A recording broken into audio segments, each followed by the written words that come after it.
Hier, dans notre vidéo, nous avons parlé d'intelligence émotionnelle, c'est-à-dire la partie une fois qu'on a déjà eu l'émotion. Aujourd'hui, nous allons parler de la partie avant l'émotion, le déclencheur. Assalamu alaikum, big up à toutes et à tous, j'espère que vous allez bien. Je me présente, Coach Big Up, votre coach de vie en développement personnel et organisationnel. Bienvenue dans le bus, mes stylers. Aujourd'hui, nous allons parler des déclencheurs de l'émotion. Mais avant cela, mesdames et messieurs, chers amis, chers membres de la communauté du Big Up Style et Styler du bus, je vous demande s'il vous plaît d'aller sur tous les réseaux sociaux.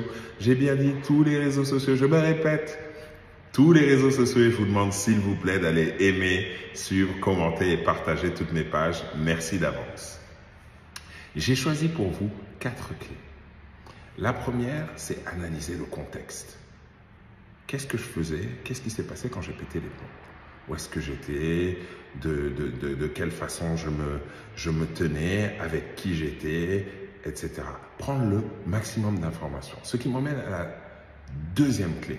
Qu'est-ce qui m'a été dit qui a entraîné mon pétage de plomb? Quels mots ont été employés? Quelle blessure du passé a été réouverte? Quel besoin j'avais qui n'a pas été nourri? Qu'est-ce qui est caché derrière ce que je ressens?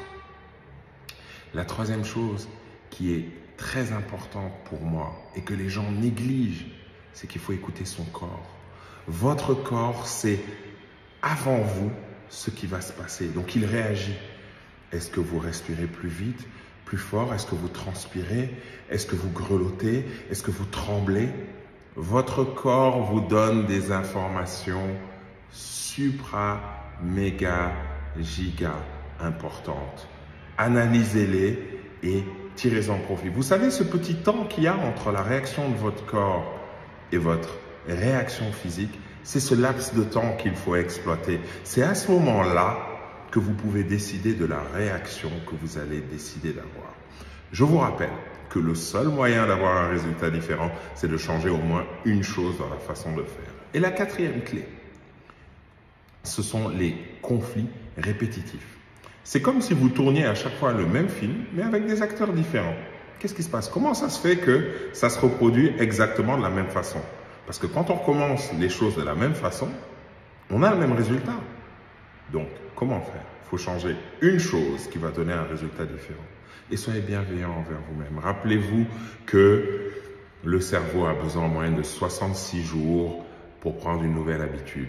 Soyez persévérant, patient et bienveillant envers vous-même.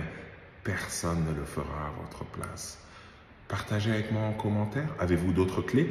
Quelles clés vous allez appliquer dès maintenant? Parce que le seul temps qui nous appartient, c'est le moment présent. Posez-moi des questions, quelques sujets que ce soit que vous vouliez qu'on traite. Parlez-moi, je vous accompagnerai avec plaisir. Vous savez, je voulais partager avec vous. Gérer ses émotions, c'est largement faisable. Je le fais. J'accompagne des gens dans mon cabinet qui le font et ça marche très bien. Sur ces bonnes paroles, c'était Coach Big Up, votre coach de vie en développement personnel et organisationnel. Merci de nous avoir suivis. Je vous souhaite une excellente journée pleine de bonnes choses. Big Up la familia.